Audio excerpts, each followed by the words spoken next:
ఐపీఎల్లో 5 సార్లు ఛాంపియన్గా నిలిచినటువంటి ముంబై ఇండియన్స్ 2025 సీజన్లో లేటుగా కోలుకున్న లేటెస్ట్గా ప్రదర్శన చేస్తుంది. ఈ ఎడిషన్లో ఆడినటువంటి తొలి 5 మ్యాచ్లలో కేవలం ఒకే ఒక మ్యాచ్లో మాత్రమే గెలిచినటువంటి ముంబై ఆ తర్వాత ఆడినటువంటి 3 మ్యాచ్లలోనూ గెలిచి విజయాల హ్యాట్రిక్ను కొట్టింది. నిన్న అంటే ఆదివారం రాత్రి వాంఖడే వేదికగా చెన్నై సూపర్ కింగ్స్తో జరిగినటువంటి మ్యాచ్లో జయభేరి మోగించింది ముంబై ఇండియన్స్. ఈ సీజన్లో ఇప్పటివరకు చెప్పుకోదగ్గ ప్రదర్శన చేయనటువంటి రోహిత్ శర్మ, సూర్యకుమార్ యాదవ్ వీరిద్దరూ హాఫ్ సెంచరీలతోటి అదరగొట్టడంతో 9 వికెట్ల తేడాతోటి గెలుపొందింది ముంబై ఇండియన్స్. ఈ మ్యాచ్లో టాస్ ఓడి మొదట బ్యాటింగ్ చేపట్టినటువంటి చెన్నై సూపర్ కింగ్స్ నిర్ణీత 20 ఓవర్లలో 5 వికెట్ల నష్టానికి 176 పరుగులు చేసింది. 4వ స్థానంలో బ్యాటింగ్కు వచ్చినటువంటి రవీంద్ర జడేజా 35 బంతుల్లో 4 ఫోర్లు 2 సిక్సర్లతోటి 53 పరుగులు చేసి నాట్అవుట్గా నిలిచి టాప్ స్కోరర్గా నిలిచాడు. ఇక శివన్ దుబే 32 బంతుల్లో 2 ఫోర్లు 4 సిక్స్లతోటి 50 పరుగులు చేశారు. వీరిద్దరూ కలిసి హాఫ్ సెంచరీలతోటి రాణించడంతో సిఎస్కే ఆ మాత్రం స్కోరు సాధించగలిగింది. 3వ స్థానంలో బ్యాటింగ్కి వచ్చినటువంటి అరంగేట్రం ఆటగాడు ఆయుష్ మాత్రే 15 బంతుల్లోనే 4 ఫోర్లు 2 సిక్స్లతోటి 32 పరుగులు చేసి ఆకట్టుకున్నాడు. ఇక మిగతా వారు పెద్దగా రాణించలేదు. గుంటూరు కుర్రాడు షేక్ రసీదు 19 పరుగులు మాత్రమే చేయగా రచిన్ రవీంద్ర 5 పరుగులు మాత్రమే చేశాడు. ఇక కెప్టెన్ ఎంఎస్ ధోని 4 పరుగులు మాత్రమే చేసి అవుట్ అవ్వగా చివరిలో బ్యాటింగ్ వచ్చినటువంటి జమే ఓవర్టన్ 4 పరుగులతోటి నాట్అవుట్గా నిలిచాడు. 63 పరుగులకే 3 వికెట్లు కోల్పోయినటువంటి సందర్భంలో శివన్ దుబే, రవీంద్ర జడేజా వీరిద్దరు కలిసి 4వ వికెట్కు 50 బంతుల్లోనే 79 పరుగుల భాగస్వామ్యం నెలకొల్పి ఆదుకున్నారు. అయితే వేగంగా పరుగులు చేయలేకపోవడంతో సిఎస్కే 177 పరుగులకే పరిమితమైంది. చేతిలో వికెట్లు మిగిలి ఉన్నప్పటికీ సిఎస్కే బ్యాటర్లు వేగంగా ఆడలేకపోవడంతో అనుకున్న స్కోర్ కన్నా ఓ 30-40 పరుగులు తక్కువగా వచ్చాయి. సో కనీసం 200 పరుగులన్నా చేయవలసిన చోట 177 పరుగులకే పరిమితమైంది సిఎస్కే. ఇక ముంబై బౌలర్లలో బుమ్రా అద్భుతంగా బౌలింగ్ చేసి 2 వికెట్లు తీస్తే మిచెల్ శాంట్నర్, దీపక్ చహార్, అశ్విని కుమార్ వీరు ముగ్గురు తలా 1 వికెట్ తీశారు. బుమ్రా 4 ఓవర్లలో కేవలం 25 పరుగులు మాత్రమే ఇచ్చి 2 వికెట్లు తీయడం జరిగింది. ఓవర్కి సగటున 6.2 చొప్పున పరుగులు ఇచ్చాడు. శాంట్నర్ కూడా అద్భుతంగా బౌలింగ్ చేశాడు. 3 ఓవర్లలో కేవలం 14 పరుగులు మాత్రమే ఇచ్చి 1 వికెట్ తీశాడు. అంటే ఓవర్కి సగటున 4.7 చొప్పున పరుగులు ఇవ్వటం జరిగింది. ఇక దీపక్ చహార్ 4 ఓవర్లలో 32 పరుగులు అంటే ఓవర్కి సగటున 8 పరుగులు ఇస్తే అశ్విని కుమార్ 1 వికెట్ తీసినప్పటికీ భారీగా పరుగులు సమర్పించుకున్నాడు. 2 ఓవర్లలోనే 42 పరుగులు ఇచ్చాడు. అశ్విని కుమార్ ఈ మ్యాచ్లో వేసినటువంటి తొలి బంతికే వికెట్ తీసినప్పటికీ ఆ తర్వాత ధారాళంగా పరుగులు ఇవ్వడం జరిగింది. ఓవర్కి సగటున 21 పరుగులు సమర్పించుకున్నాడు అశ్విని కుమార్.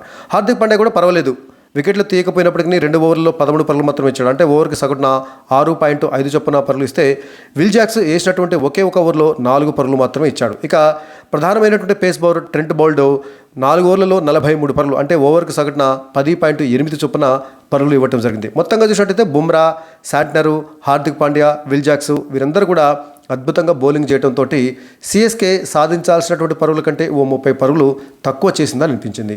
ఇక ఆ తర్వాత 177 పరుగుల విజయ లక్ష్యంతో బ్యాటింగ్ ప్రారంభించినటువంటి ముంబై ఇండియన్స్కు ఓపెనర్లు రోహిత్ శర్మ, రికల్టన్ వీరిద్దరూ శుభారంభాన్ని అందించారు. ఇద్దరు కలిసి తొలి వికెట్కు 6.4 ఓవర్లలోనే 63 పరుగులు జోడించారు. రికల్టన్ 19 బంతుల్లో 3 ఫోర్లు 1 సిక్సర్ తోటి 24 పరుగులు చేసి రవీంద్ర జడేజా బౌలింగ్లో ఆయుష్ మాత్రేకు క్యాచ్ ఇచ్చి అవుట్ అయ్యాడు. ముంబై కోల్పోయినటువంటి ఒకే ఒక వికెట్ ఇదే. ఇక 3వ స్థానంలో బ్యాటింగ్కి వచ్చినటువంటి సూర్యకుమార్ యాదవ్, ఆ తర్వాత మరొక ఓపెనర్ రోహిత్ శర్మ వీరిద్దరు కలిసి లక్ష్యాన్ని విజయవంతంగా పూర్తి చేశారు. ఈ టోర్నీలో ఇప్పటివరకు పెద్దగా రాణించినటువంటి రోహిత్ శర్మ ఈ మ్యాచ్లో అద్భుతంగా రాణించి 45 బంతుల్లోనే 4 ఫోర్లు ఏకంగా 6 సిక్సర్లతోటి 76 పరుగులు చేసి నాట్అవుట్గా నిలవగా 3వ స్థానంలో బ్యాటింగ్కి వచ్చినటువంటి సూర్యకుమార్ యాదవ్ ఆకాశమే హద్దుగా చెలరేగి కేవలం 38 బంతుల్లోనే 6 ఫోర్లు 5 సిక్సర్లతోటి 68 పరుగులు చేసి నాట్అవుట్గా నిలిచాడు.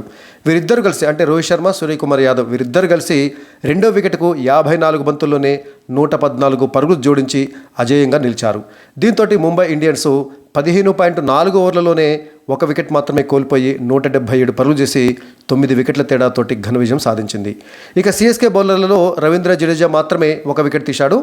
అశ్విన్ వికెట్లు తీయకపోయినా కూడా పొదుపుగా బౌలింగ్ చేశాడు. ఇక మిగతా వాళ్ళంతా భారీగా పరుగులు ఇచ్చుకున్నారు. ఇక పాయింట్స్ టేబుల్ విషయానికి వచ్చినట్లయితే ఈ మ్యాచ్లో గెలుపుతోటి ముంబై ఇండియన్స్ 4వ విజయాన్ని సాధించి పాయింట్ల పట్టికలో 6వ స్థానానికి చేరింది. మొత్తంగా 8 మ్యాచ్లు ఆడినటువంటి ముంబై ఇండియన్స్ 4 మ్యాచ్లలో ఓటమి, 4 మ్యాచ్లలో గెలుపుతోటి మొత్తం 8 పాయింట్లు సాధించి ప్రస్తుతము 6వ స్థానానికి చేరింది.